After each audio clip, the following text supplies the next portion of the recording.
Okay, good afternoon once again. I think the screen is visible to you. Yes, sir. Yes, sir. Okay, you might have seen the new timetable. So as per that timetable, we are having only 3 lectures per day. So considering the amount of syllabus we are having, I think we should have at least 4 lectures for the revision after this. इथून पुढे आपले 4 lecture तर लागतील ना revision साठी. त्यामुळे आपण हे लेक्चर घेतोय युनिव्हर्सल ह्युमन व्हॅल्यूचं. बाकी कुठल्या सब्जेक्टला आपण फारसं डिस्टर्ब करणार नाही.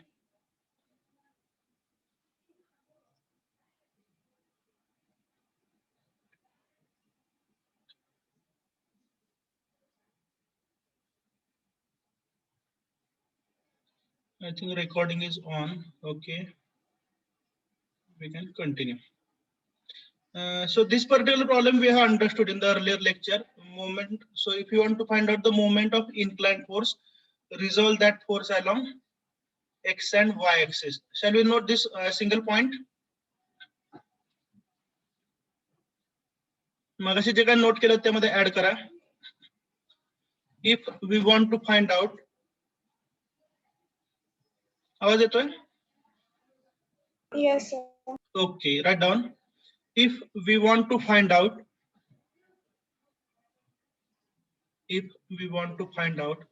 the moment of an inclined force,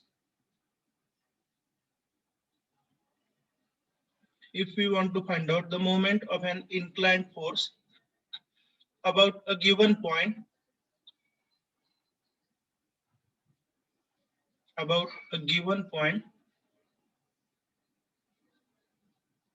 comma, we should resolve that force.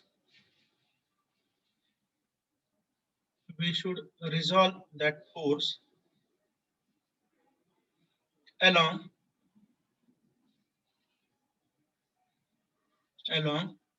x-axis and y-axis. We should resolve that force along x-axis and y-axis.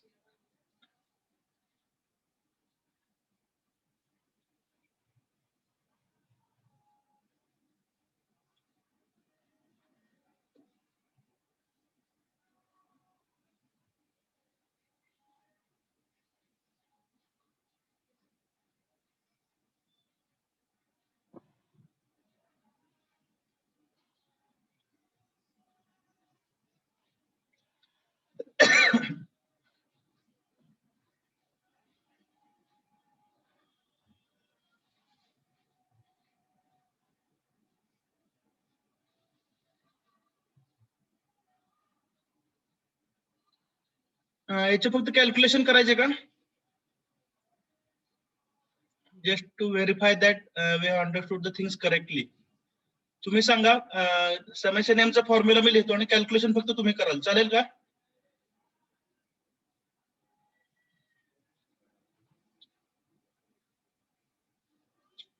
Hello, आवाज येतो बाळांनो? Yes, sir. Yes, sir. हा, समेशन एमचा फक्त formula आपण मिळून लिहूया आणि calculation फक्त तुम्ही करा. मला वाटतं लिहून वगैरे काय घ्यायला नको, कारण जे काय बघायचं ते स्क्रीनवरच मी टाईप करतो, चालेल? Okay, sir. Okay, so read the question.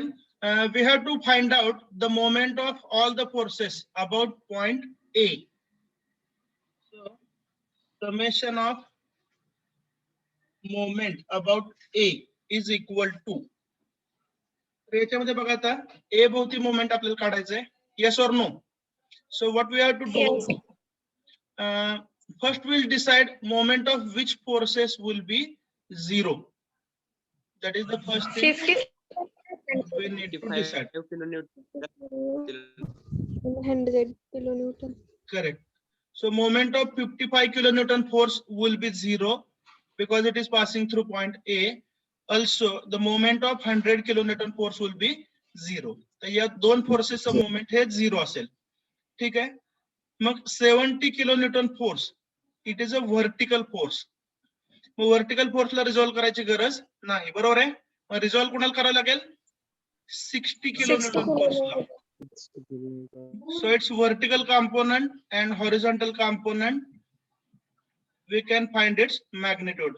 So horizontal component will be 60 into cos 30, na?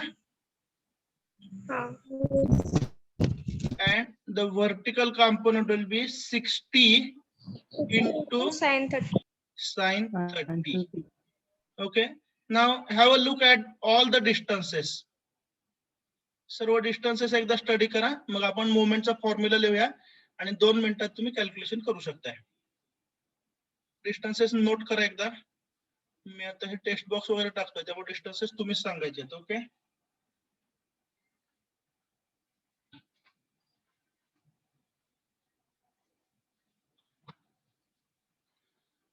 Summation of moment about A. तर 0 हे आपल्याला पहिल्यांदा कोणाच लिहिलं किंवा डायरेक्ट लिहूया. 55 Into 0.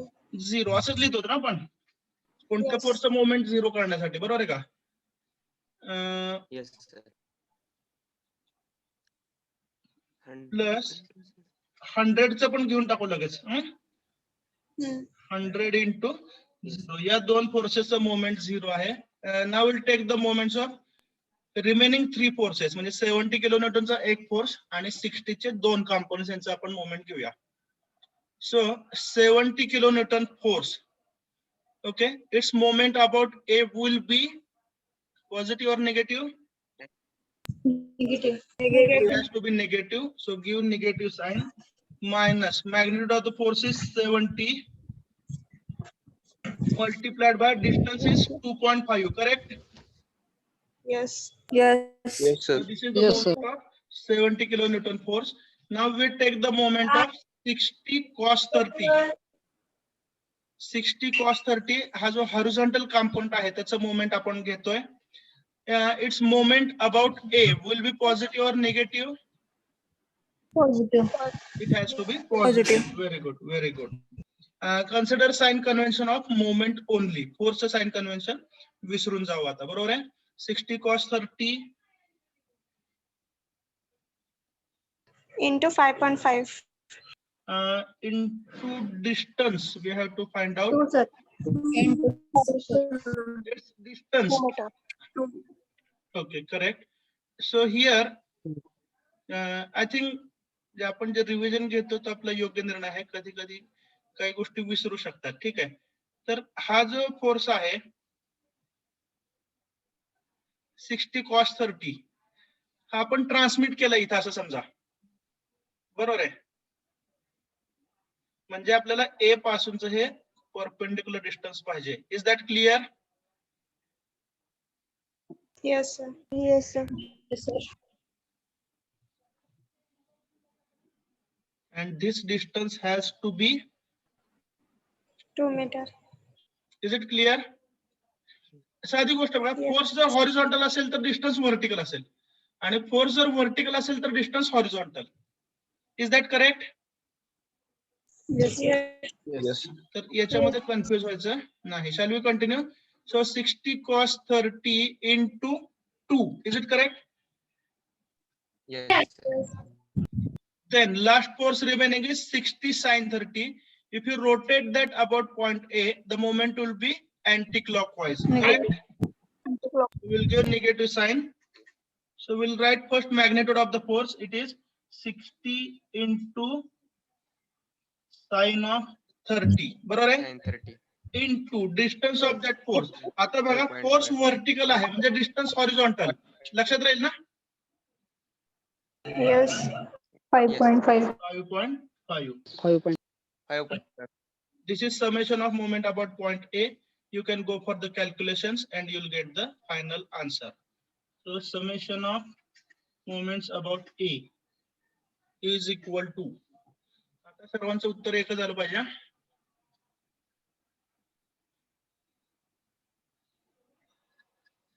वेटिंग रूम डिसेबल केली, परत कोण गेला ना वेटिंग रूम मध्ये?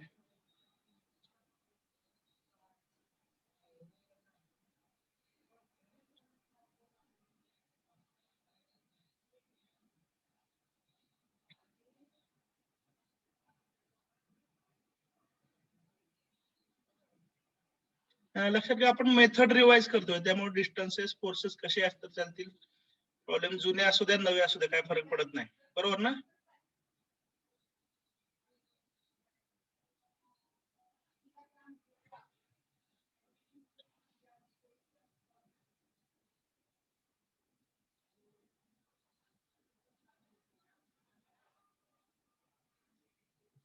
Do you think this revision is helping us? काय मदत होते ना याची?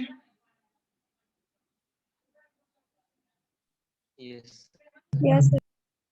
हे असं होऊ नये की मला आनंद वाटायचा आणि तुम्ही नाराज व्हायचा का नाही, असं व्हायला नको. त्यामुळे ज्या काय रिक्वायरमेंट आहेत त्या वाटल्यास तुम्ही रिडिफाईन करा, आपण त्यानुसार रिव्हिजन घेऊया.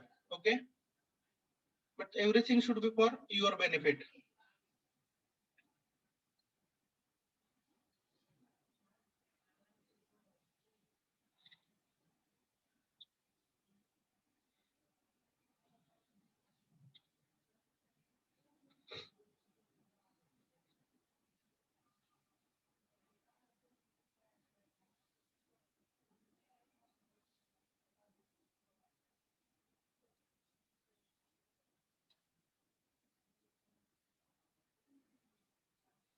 झालंय कॅल्क्युलेशन? 70 into 2.5 140 आणि 35 minus 135 बरोबर आहे का? sin 31 हाफ 30 आणि 5.5 165 आणि 100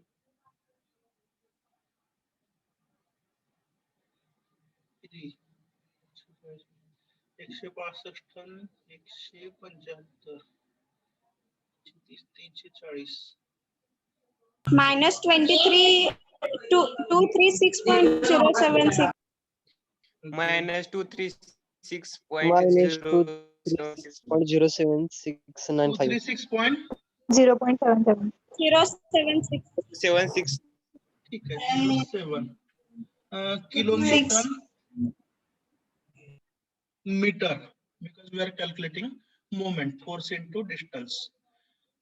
So I think now there is no confusion regarding resolution. या सर्व प्रॉब्लेम मध्ये बघा आपण रिझोल्युशन पण शिकलोय, बरोबर ना? मोमेंट पण शिकलेलं आहे. त्याच्यामध्ये सगळं कव्हर झालेलं आहे असं मला वाटतं. Shall we continue?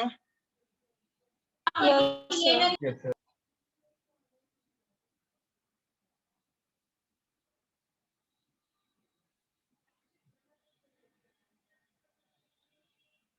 या टाइपचे जे प्रॉब्लेम्स आहेत तर हे एक्झाम मध्ये विचारण्याची शक्यता कमी आहे, कारण हे खूप लेंथी प्रॉब्लेम आहे. Just read the problem. फक्त आपण डिस्कस करूया, याचं काही कॅल्क्युलेशन करावं असं मला वाटत नाही, कारण जे जुने ट्रॅडिशनल एक्झाम होती त्यामध्ये सुद्धा हे विचारत नव्हते.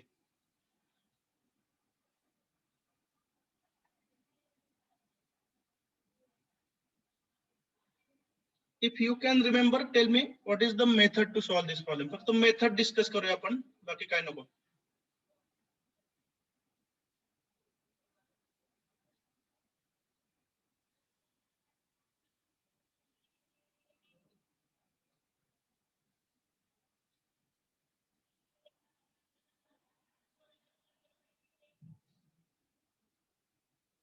मला वाटतं याच्यापूर्वी काही स्लाइड्स आपले गायब झाले आहेत पॅरलेलोग्राम लॉचे, बरोबर आहे का? पॅरलेलोग्राम लागेल ना? ते पुढे आले, sorry. We have understood the law of parallelogram of forces. Law of parallelogram of forces कधी वापरायचं सांगा? स्लाइड मध्ये काही वाचू नका. It can be used when there are two concurrent forces, बरोबर ना? Yes, जर दोनच फोर्सेस असतील आणि ते कॉन्करंट असतील तरच हा लॉ वापरता येतो, बरोबर आहे? हा लॉ काय सांगतो? If you represent two forces P and Q along the sides of a parallelogram, म्हणजे काय करायचं तुम्हाला? पॅरलेलोग्राम कंप्लीट करायचा आहे. Then diagonal of the parallelogram represents the resultant of the forces. तर इथे आपण assume करतो की alpha is the angle between two forces ना, असंच का? आणि theta is the angle made by the resultant. Is that correct?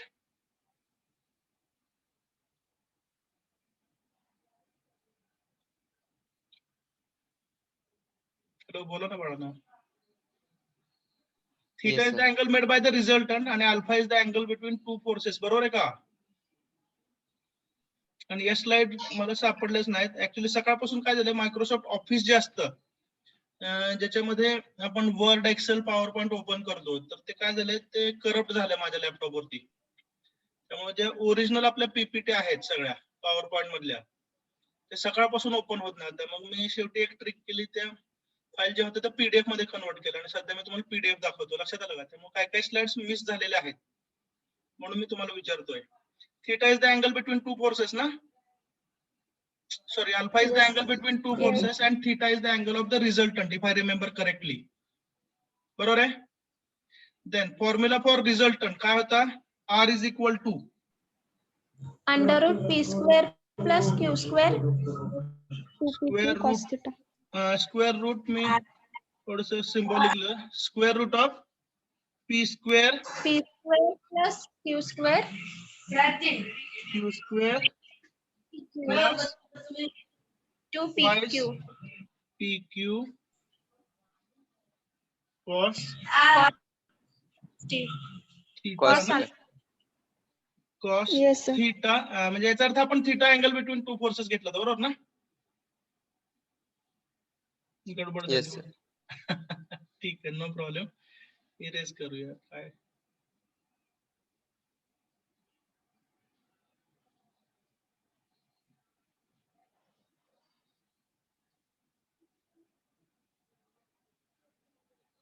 एकच मिनिट.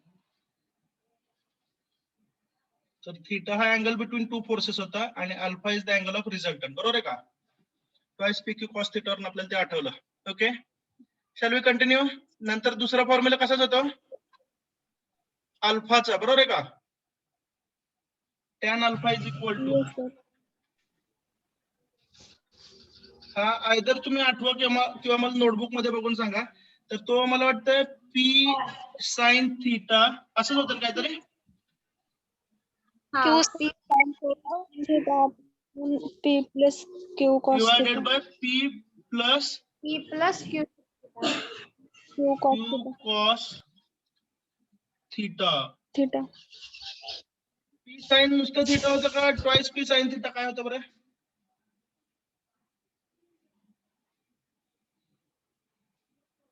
पी साइन थीटाच होतं माझ्यामध्ये. 2 sin theta.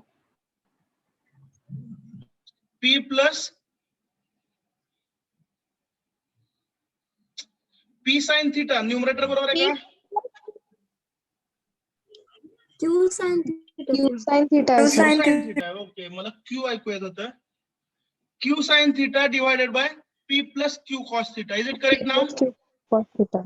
Yes. Yes, sir. Yes. So q sin theta divided by p plus q cos theta. This is the formula for getting the angle alpha made by the resultant with the horizontal. हे दोन फॉर्म्युले note करून घेताय. Law of parallelogram of forces.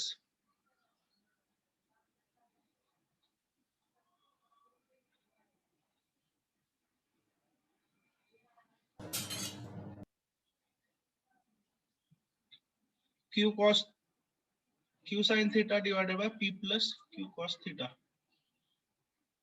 बरोबर आहे. Vertical q sin theta बरोबर आहे. Divided by horizontal. Correct.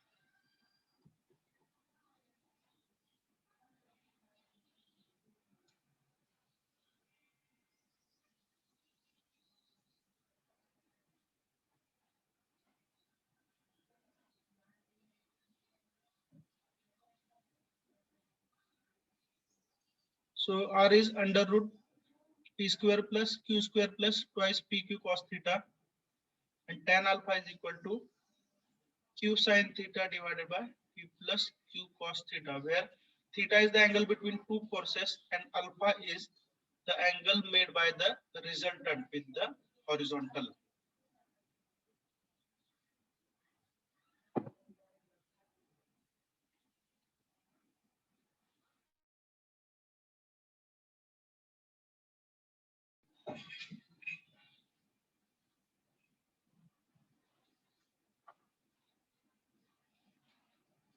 Shall we continue?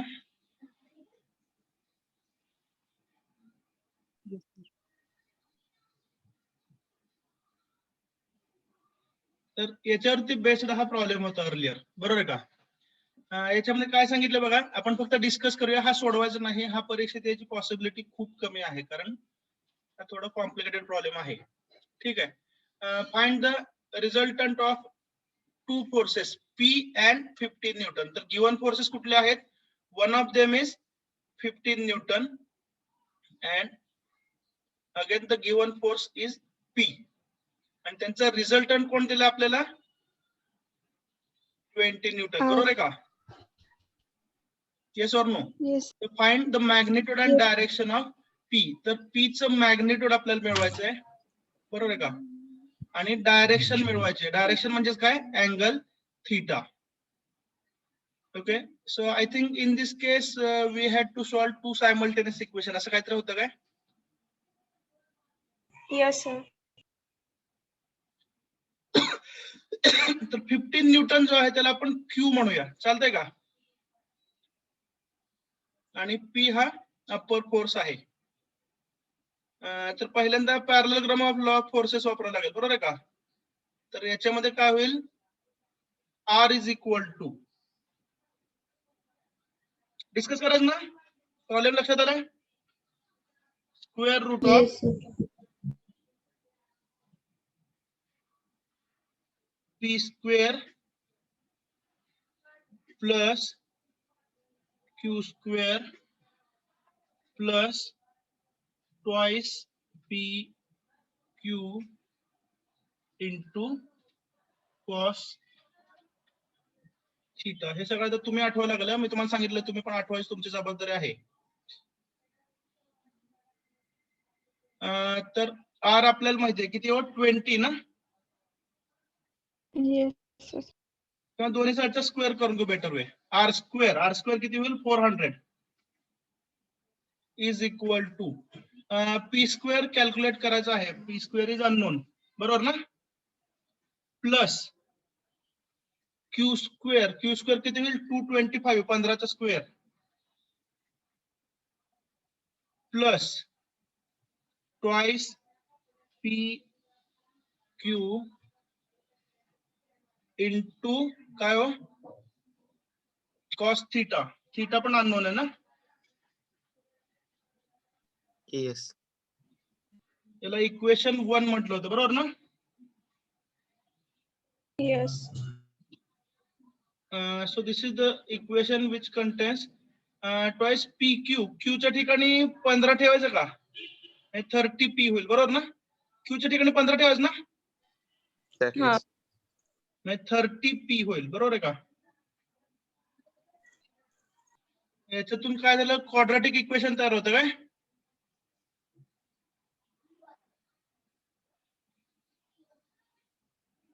Yes or no? आठवा ना काहीतरी. हे प्रॉब्लेम आपण असेच सोडवले होते चालू लेक्चर मध्ये. आठवतंय का?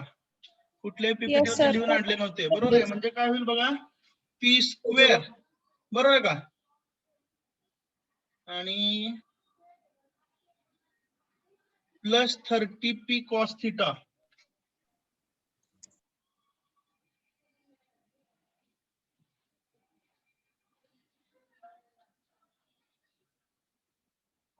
मायनस 175. 175. मला वाटतं हे इक्वेशन करायची गरज नव्हती असं वाटायला लागलं मला. ठीक आहे, असं लेट इट बी. काय नाहीये. ठीक आहे, याच्यानंतर काय करायचं होतं आपल्याला? सांगा बरं. Alpha. अल्फाचा फॉर्म्युला वापरू शकतो. बरोबर का? टॅन अल्फाचा फॉर्म्युला वापरू शकतो. टॅन अल्फा बरोबर का इज इक्वल टू काय हो? Q sin theta. 15 sin theta. Non force आपल्याला घ्यावा लागेल ना? नाही. ते जे आपण डिराईव्ह केलं त्याच्यामध्ये व्हर्टिकल फोर्स होता Q साइन थिटा. बरोबर. Q हा व्हर्टिकल होता त्या केसमध्ये. Yes or no?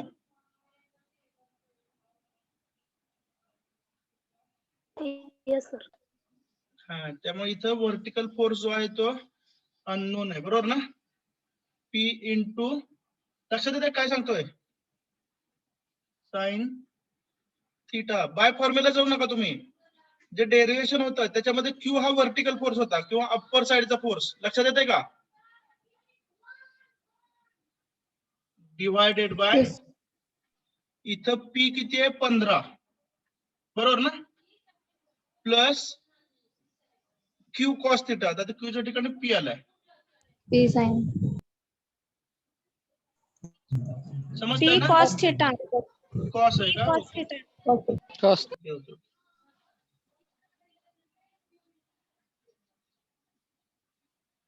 तर बघा आता 60 हे अल्फाचे व्हॅल्यू बरोबर आहे का? ते सबस्टिट्यूट करा. आता काय होईल मग? अननोन फक्त एकच राहील. कोण राहील? साइन थिटा आणि कॉस थिटा. P. बरोबर आहे का? आणि P.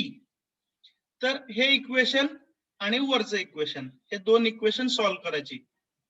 Did you remember the method? Method लक्षात आली? Yes, sir. काय होती मेथड लक्षात घ्या. जर तुम्हाला समरीज पाहिजे असेल तर यूज फॉर्म्युला फॉर रिझल्टंट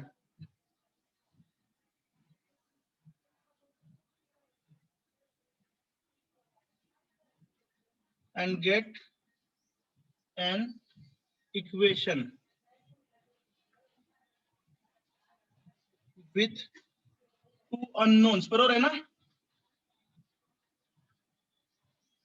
त्याच पद्धतीने काय करायचं? Use the formula for alpha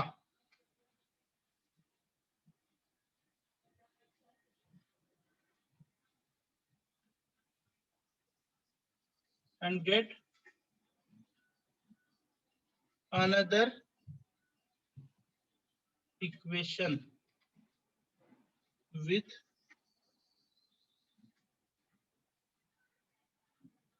two unknowns. आणि तिसरी स्टेप काय असेल? Solve these equations. Is that correct? Yes. ते कॅल्क्युलेशन याची बघा, साइनच्या ठिकाणी कॉस, कॉसच्या ठिकाणी साइन वगैरे हे सबस्टिट्यूशन मे बी असू शकतील. रेफर करा, तुमच्या नोटबुक मध्ये हा प्रॉब्लेम आहे. But have you understood the methodology? Hello sir. Yes. हा बोला. आपण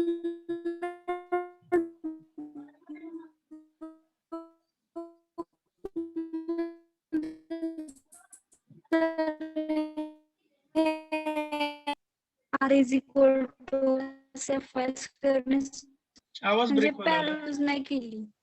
आवाज ब्रेक व्हायला लागला. क्वेश्चन रिपीट करू शकताय? हा हॅलो सर. हा, आवाज ब्रेक झाला होता त्यामुळे मला ऐकू काही झालं नाही. पहिल्यापासून विचारा क्वेश्चन. हा क्वेश्चन आपण सर आधी सोडवलाय ना, त्यात का नाही आपण पॅरलोग्राम मेथड नाही यूज केली. रिझोल्युशनचीच यूज केली का मग? हा, मग रिझल्टंट हा, sir. रिझॉल्युशन केले आणि ते इक्वेट करून इक्वेशन काढले. रिझल्टंटचं काय घेतलं फॉर्म्युला मग त्यामध्ये? नाही, रिझल्टंटला रिझॉल्व Resolve करून F X equal to equate केले. ओके, ते पण चालेल किंवा ह्या मेथडने पण चालेल. ठीक आहे. आत्ता सांगितलेलं समजलं सर्वांच्या? लक्षात आलंय आत्ता सांगितलेलं? Yes, sir. ओके. आणि तुम्ही जे सांगितलं आपण नोटबुक मध्ये युज केलेले मेथड जे आहे त्याच्यामध्ये काय केलं सांगा? रिझल्टंटचे कॉम्पोनंट घेतले म्हणताय, बरोबर ना? हा सर.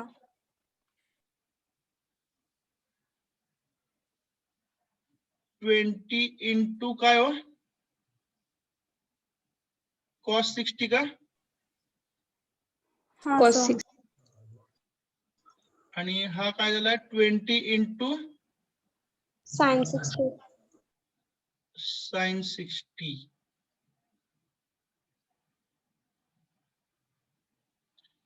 ठीक आहे. आणि त्यानंतर हा जो फोर्स आहे तर 15 न्यूटनचा हॉरिझॉन्टल कॉम्पोनंट 15 न्यूटनच, बरोबर ना? आणि त्याचा हा. व्हर्टिकल कॉम्पोनंट 0 असं केलं होतं का? हा सर. ओके. आणि पी पण रिझॉल्व केला. हा सर. नाही. काय? पी ते पण आवाज ब्रेक होतो बाळा, काय ऐकू येत नाही.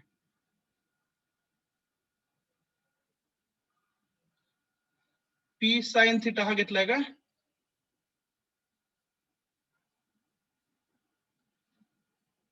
आणि इथलं कॉम्पोनंट काय असेल पी कॉस थिटा ना, इज दॅट करेक्ट? Yes. ठीक आहे, मग समेशन एफ च्या दोन व्हॅल्यू काढले का? समेशन एफ म्हणजे दोघांचा एक्स कॉम्पोनंट, बरोबर आहे का? तर 15 न्यूटनचा हॉरिझॉन्टल कॉम्पोनंट असेल 0, is that correct? Plus P चा हॉरिझॉन्टल कॉम्पोनंट काय असेल पी कॉस थिटा, बरोबर ना? सर 15 न्यूटनचा कसं 0 येत आहे FX ला? 15 येत आहे ना. अरे सॉरी, FY ला correct correct correct, okay okay okay okay. Vertical मध्ये तो 0 येईल. इथं आपण हॉरिझॉन्टल घेतोय समेशन एफ एक्स. 15 न्यूटनचा हॉरिझॉन्टल कॉम्पोनंट 15च आहे. पी चा Yes. हॉरिझॉन्टल कॉम्पोनंट काय P cos theta, is that correct? हे दोन forces Yes. P cos theta plus 15 हे समेशन एफ एक्स झालं, बरोबर आहे? It should be equal to the horizontal component of the resultant, बरोबर आहे का? म्हणजेच काय सर रिझल्टंट हा तो X कंपोनेंट रिझल्टंटचा. हा करेक्ट, तेच की is equal to 20 into cos 60, बरोबर आहे का? याच्यामधून एक इक्वेशन मिळालं, इज इट करेक्ट? याच्यामध्ये अननोन पी पण आहे आणि थिटा पण आहे, बरोबर आहे का? येस. आणि त्यानंतर समेशन एफ वाय आपण कॅल्क्युलेट केलं. याच्यामध्ये 15 न्यूटनचा व्हर्टिकल कॉम्पोनंट 0, हा थोडस गडबडीत मगाशी झाला होता. ठीक आहे. आणि पी चा व्हर्टिकल कॉम्पोनंट काय P sine theta, is it correct?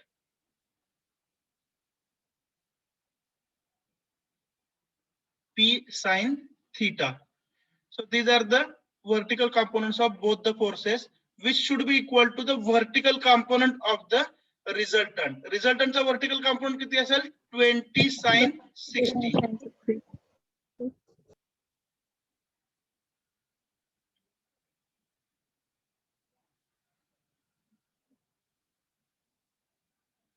तर पहिल्या इक्वेशन मध्ये काय काय अननोन असेल P हा अननोन असेल, बरोबर आहे का? आणि cos थिटा हा अननोन असेल. दुसऱ्या इक्वेशन मध्ये P हा एक अननोन आहे आणि साइन थिटा अननोन आहे. याचा अर्थ आपल्याला काय करायला डिवाइड इक्वेशन 2/1, बरोबर आहे का? हा. बरं झालं आज हनुमान जयंती आहे नाही, हनुमानासारखं शक्ती विसरल्या होत्या आपल्या. तुम्ही आठवण करून दिली, thank you very much. And you will get first value of theta, then you will get the value of P, is it correct? Yes sir. Okay, shall we continue? Parallelogram ने पण हा सॉल्व्ह होईल मला खात्री आहे. कदाचित कॉम्प्लिकेशन कॅल्क्युलेशन मध्ये वाढतील, एवढंच होईल. If you are having time you can try it. चालेल? Shall we continue? Yes sir. Parallelogram ने पण तो सुटेल, फक्त तुम्हाला साइनच्या ठिकाणी कॉस, कॉसच्या ठिकाणी साइन असं सबस्टिट्यूशन करत करत पुढे जावं लागेल. तिथं पण तेच होणार आहे, दोन इक्वेशन दोन अननोन, हा अल्टिमेट फॉर्म्युला असेल. Shall we continue? Yes sir. Okay, then we have understood the most important Varignon's theorem. Okay, so Varignon's theorem tells us that the algebraic sum of moments of all the coplanar forces, म्हणजे एकाच plain मध्ये तुम्ही number of forces घेतले आणि त्यांचे moment जर घेतले, for example F1 into D1 plus F2 into D2, याला काय म्हणायचं sum of the moments. Sum म्हणजे addition is equal to the moment of their resultant. म्हणजे रिझल्टंट कोण आहे त्यांचा F into sorry R into D, इथं करेक्शन करायचं राहिले. रिझल्टंट हा त्यांचा R आहे, R into D, resultant force into its distance from the same point. Is that clear? किंवा सोप्या भाषेत वॅरिग्नॉस थेरम काय सांगतं? Summation of the moments is equal to moment of the resultant. आठवलं स्टेटमेंट? Yes sir. तर याचा आता प्रूफ वगैरे ह्या गोष्टी कालबाह्य झालेल्या आहेत एक्झामिनेशन पॅटर्न नुसार, त्यामुळे प्रूफ काय शिकवत नाही मी. पण स्टेटमेंट लक्षात ठेवा, summation of the moments is equal to moment of the resultant.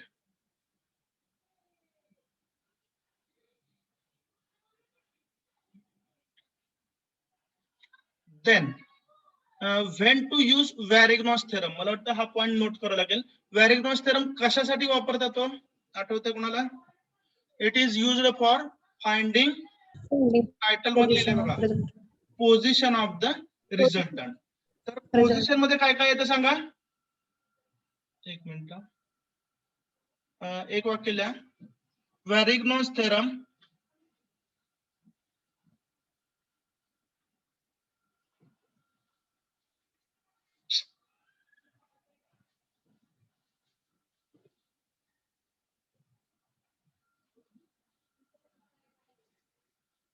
is used for finding the position of the resultant. Resultant ची पोझिशन मिळवण्यासाठी Varignos theorem वापरतात. हा थेरम आपल्याला काय सांगतो? सम of moments of all forces equal to moment of the resultant. अर्थात हे कसं घ्यायचं moment? About the same point. ठीक आहे. Summation MA is equal to MR. आठवलं का? शॉर्टकट सांगितलं तुम्हाला लक्षात ठेवायसाठी. Do you remember that? Yes sir. तर याच्यामध्ये पोझिशन काढण्यासाठी काय काय गोष्टी लागतात आपल्याला? तर पोझिशन काढण्यासाठी पहिल्यांदा आपल्याला लागतो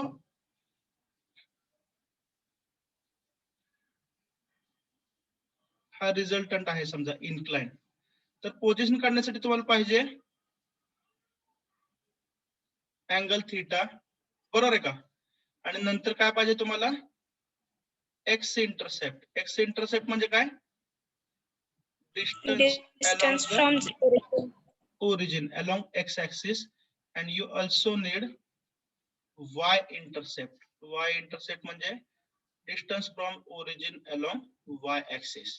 म्हणजे बघा हा पॉइंट A तुम्ही फिक्स करताय, पॉइंट B पण तुम्ही फिक्स करताय आणि अँगल थीटा पण फिक्स करताय. म्हणजे तुम्ही अल्टिमेटली काय फिक्स करताय? Position of the resultant. तर याच्यामधल्या स्टेप्स कोणकोणत्या सांगा. Find the magnitude and position of the resultant असा प्रॉब्लेम असतो. ठीक आहे. तर याच्यामध्ये स्टेप्स काय असतील सांगा. पहिल्यांदा तर नेहमीप्रमाणे सिस्टीम ऑफ फोर्सेस दिलेले असेल आपल्याला. सर्व फोर्सेसचे मॅग्निट्यूड आणि अँगल दिलेले असतील. सुरुवातीला काय करायला लागेल सांगा. Find summation FX. बरोबर आहे. नंतर find Yes, sir. Summation FY. FY. Correct. Summation FX मिळालं, समेशन FY मिळालं म्हणजे काय? Find R. बरोबर आहे का? त्याच्यानंतर काय मिळवायचं? Find theta. Theta. Sequence check करा नोटबुक मध्ये. तर माझ्यासमोर कुठलंही मटेरियल नाहीये सध्या. जसं मला आठवतं तसं मी बोलतोय. नोटबुक मध्ये चेक करा जे रेग्युलर लिहितात त्यांनी. फाइंड थीटा, बरोबर ना? त्याच्यानंतर काय हो? तर तुम्हाला एक्स आणि वाय इंटरसेप्ट मिळवायचे, बरोबर ना? Yes. Yes sir. Find X intercept. X इंटरसेप्टचा फॉर्म्युला काय होतो? Summation M divided by RY ना? Summation M divided by RY, बरोबर आहे का? Yes sir.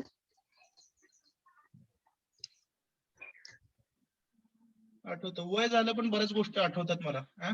एखाद दुसरी विसरलं तर आठवण करा. Find Y intercept.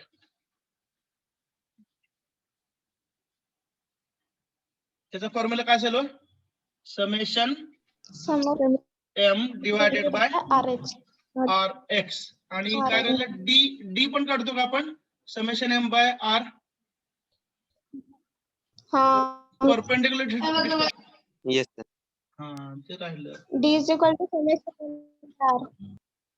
Correct. D म्हणजे काय? परपेंडिक्युलर डिस्टन्स, बरोबर ना? Yes, sir. R from moment centre, म्हणजे ज्या पॉइंट पासून तुम्ही मोमेंट घेताय, बरोबर ना? त्या पॉइंट पासूनचं रिझल्टंटचं distance. D is equal to काय फॉर्म्युला होतो? Summation M divided by R. Resultant. Summation M by R नाहीये, समेशन ऑफ एम, बरोबर ना? ब्रॅकेट टाकावं लागेल. Summation of M divided by resultant R. So this is the way in which we can use Varignon's theorem. तर याच्यामध्ये तीनच गोष्टी additional आपण करतो. काय काय मिळवतो? डी मिळवतो, बरोबर ना? एक्स इंटरसेप्ट मिळवतो आणि वाय इंटरसेप्ट मिळवतो, Y intercept. जेणेकरून आपण रिझल्टंटची एक्झॅक्ट पोझिशन स्पेसिफाय करू शकतो. Is that clear?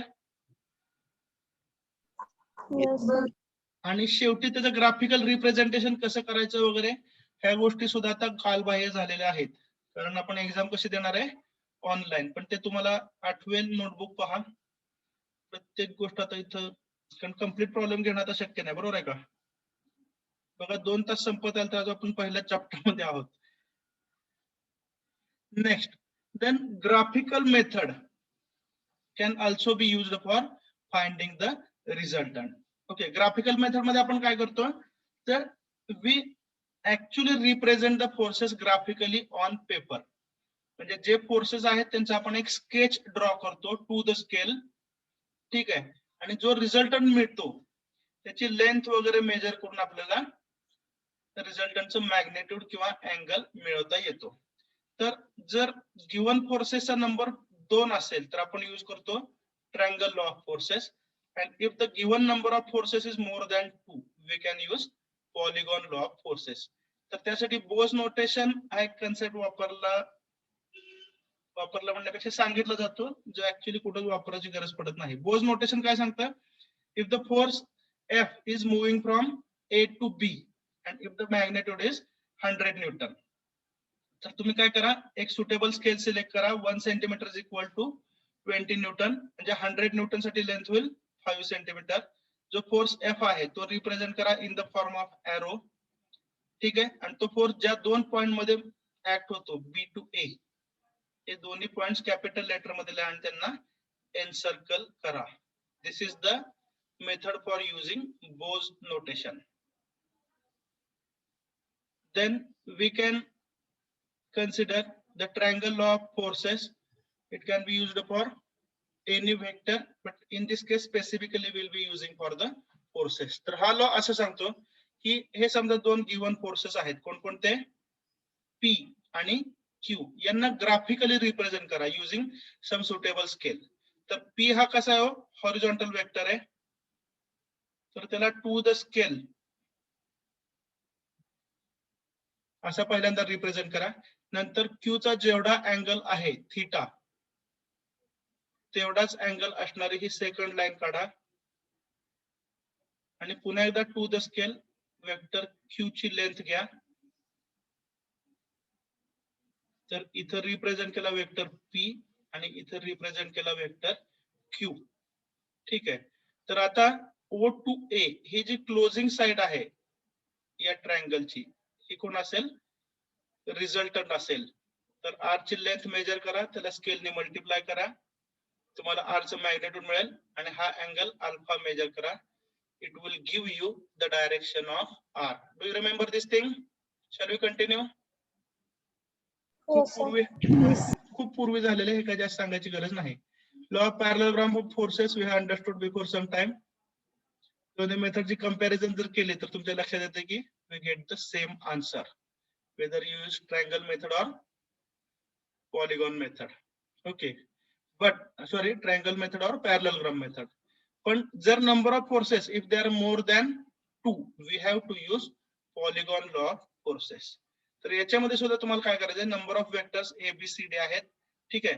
Represent them in magnitude as well as direction. म्हणजे A हा हॉरिझॉन्टल फोर्स आहे, ठीक आहे? ए जिथं संपतो तिथून बी स्टार्ट करा विदाउट चेंजिंग द इन्क्लिनेशन. त्याच्यानंतर सी वेक्टर जेवढा अँगल आहे त्याच अँगलने सी रिप्रेझेंट करा मॅग्नेटिक डायरेक्शन. जिथं सी संपतो तिथून डी चालू करा. ठीक आहे. तर आता जी क्लोजिंग साइड असेल ही काय झाली closing side of the polygon, बरोबर आहे का? So that closing side will represent the resultant. तर एमसीक्यू मध्ये असं विचारतात की ही क्लोजिंग साइड जी आहे ही लेंथ जर 0 असेल तर त्याचं इंटरप्रिटेशन काय? तर त्याचं इंटरप्रिटेशन एवढंच आहे, क्लोजिंग साइड जर 0 असेल तर या सिस्टीमचा रिझल्टंट 0 आहे. Yes or no? आणि रिझल्टंट जर 0 असेल याचा अर्थ सिस्टीम ऑलरेडी कशी आहे इक्विलिब्रियम मध्ये. Have you understood? याच्यावरती एक एमसीक्यू होता if I remember correctly. Shall we continue? Yes, sir. Okay. झालेलं आपण डिस्कस केलंय. Then we have discussed what is meant by a couple. Do you remember the definition of a couple? So couple is defined as two unlike parallel forces. हे दोन parallel forces आहेत पण त्यांची direction कशी आहे opposite आहे. Separated by some distance d. So in this case let F is the magnitude of each force. Then D is called as arm of the couple. And the moment of the couple काय असेल? Magnitude of one force into perpendicular distance between the two forces. Okay. So practically we can see a number of examples where the couple is used for obtaining the rotary motion. तर couple ने produce केलेला basic जो effect आहे तो असतो rotational motion. ठीक आहे. हे कॅरेक्टरिस्टिक वगैरे जे आहे त्याच्यावरती प्रत्येकावरती एक एमसीक्यू असतो. हे लिहून घेताय का वाचून घेताय फक्त? आठवतं ना या प्रत्येक कॅरेक्टरिस्टिक वरती एक एमसीक्यू होता. Yes, sir. Yes, sir.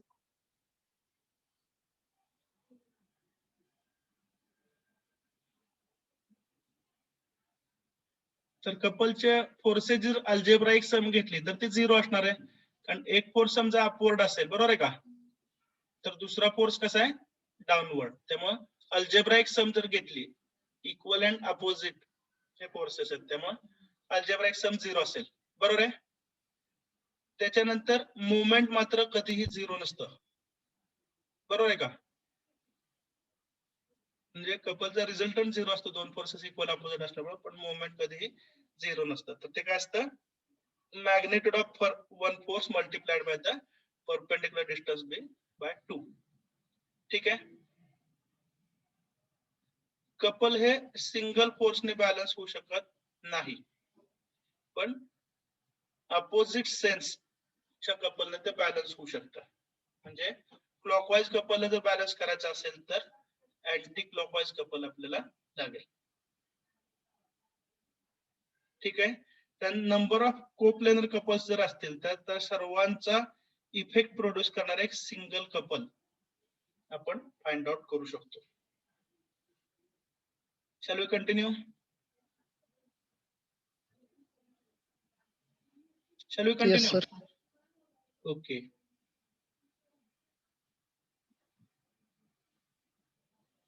Find the resultant of given force system.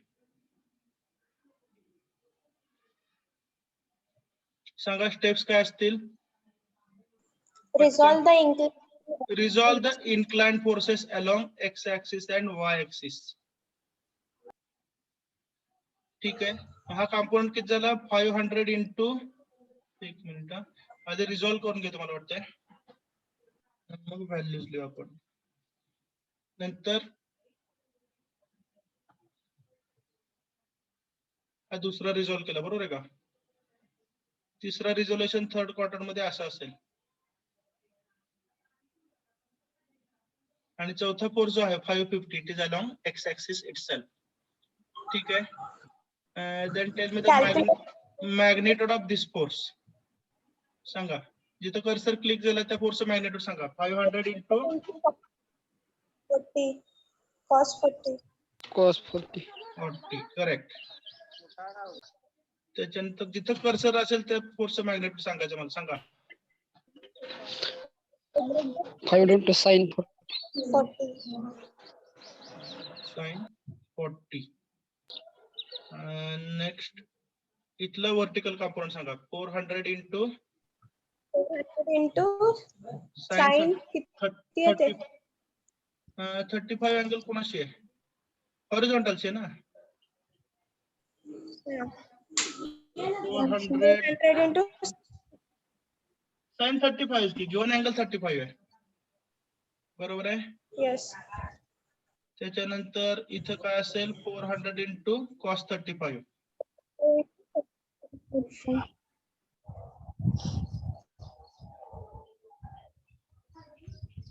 ठीक आहे. Next horizontal component. इथे आता 650 बघा 20 डिग्री विथ द वर्टिकल म्हणजे 70 degrees with the horizontal. Are you getting? yes. 20 degree with the vertical means 70 degree with the horizontal. त्यामुळे या horizontal Hori- फोर्सचं magnitude सांगा. 600 into 620 cos of 70. Is it correct? आणि vertical फोर्सचं magnitude yes. yes sir 100 into 600 sin of 20. 70. ठीक आहे. मग काय काय फाइंड आउट करणार? Summation of using sign convention. बरोबर आहे का? Then summation yes. fy once again using the Fy. sign convention. Then r is equal to square root of under fx square plus fy square fx square बरोबर ना plus plus y square. fy square आणि शेवटी काय काढायचं theta. बरोबर आहे का? Is equal to tan inverse. tan inverse ला आपण a tan वापरत होतो, आठवतंय का? समेशन fy सगळं आठवतंय ना? Yes. Summation fy Summation divided by summation fx. Okay, so this is the way in which you can solve any problem. तर एक्झाम मध्ये जे न्यूमरिकल विचारले जाणार आहेत, पुन्हा एकदा ऐकून घ्या. याच्यामध्ये कदाचित तुम्हाला आर विचारणार नाहीत, कदाचित तुम्हाला थीटा विचारणार नाहीत, पण 2 मार्कासाठी तुम्हाला समेशन fx किंवा समेशन fy ची व्हॅल्यू विचारू शकतात. Is that clear? Yes, sir.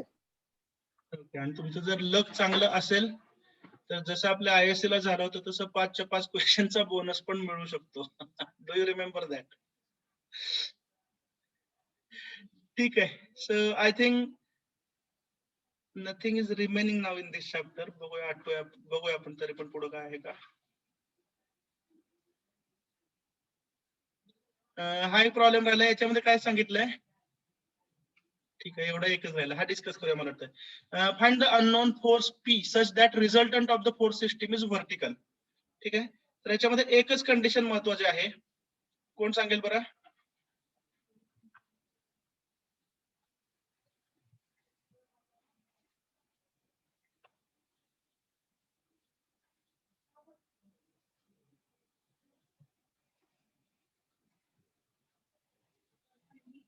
जर या फोर्स सिस्टमचा रिझल्टंट हा व्हर्टिकल असेल तर त्याचा एक्स कंपोनंट किती असेल? 0 असतो. म्हणजे समेशन fx काय असणार या केसमध्ये?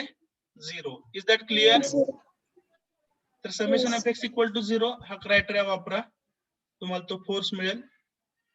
नंतर जे काय पाहिजे ते डिटेल्स तुम्ही कॅल्क्युलेट करू शकता. Is that clear? Yes, sir. Okay. Yes. So it is just around 2 hours. 1 तास 59 मिनिट झालेले आहेत. This was the time required just to revise the syllabus. मी तुम्हाला पुन्हा एकदा सांगतोय, सिलेबस जो आहे हा ट्रिमेंडसली हेवी आहे. लक्षात येतं का? फक्त सेकंड सेक्शन मधले काही चॅप्टर्सचे म्हणजे फॉर एक्झाम्पल 5.2 7.2 कट केले किंवा व्हायब्रेशन हा छोटा चॅप्टर होता. बरोबर आहे ना? त्यामुळे आपल्याला सेकंड सेक्शन लवकर संपला असं वाटतंय. पण जर तुम्ही फर्स्ट सेक्शनचा विचार केला तर अजूनही हा सिलेबस खूप हेवी आहे, खूप टफ आहे. So don't be relaxed. कधीही रिलॅक्स राहू नका. ठीक आहे. 9 मे नंतर तुम्हाला कुणीही अभ्यास करायला सांगणार नाही. लक्षात येतं का? पुन्हा एकदा ऑनलाईन एज्युकेशन असेल, पुन्हा मे बी एखाद्या आठवड्याभराचा गॅप देऊन 2-4 दिवसाचा गॅप देऊन सेकंड सेमिस्टर सुरू होईल, ग्राफिक्स सुरू होईल. पुन्हा एकदा थोडस सुरुवातीला स्लोली शिकवलं जाईल, नंतर थोडासा पिकअप तुम्ही मूड मध्ये आल्यानंतर घेतला जाईल. ही सर्व प्रोसेस हे रिपीट होत असते. बरोबर आहे का? पण एकच गोष्ट आहे, आजपासून 9 तारखेपर्यंत जो वेळ आहे एक्झाम संपेपर्यंतचा, हा माघारी येणार नाही. लक्षात येत आहे? So please keep on preparing. Okay, I think now you are having ISC ना? किती वाजता? 2:30 वाजता ना? Okay, so all the best for today's ISC. Tomorrow we'll have ISC on which units? Moment of inertia and mechanical vibration. बरोबर ना? Yes, sir. जर गरज पडली तर युनिट 7 मधले काही MCQ मी ऍड करेन. Is that clear? So B prepared for this ISCs. या ISC मध्ये मॅक्सिमम मार्क्स घ्या, मी तुम्हाला सांगितलं, कारण हे मार्क्स तुमच्या फायनल मार्कशीट वरती रिफ्लेक्ट होतात.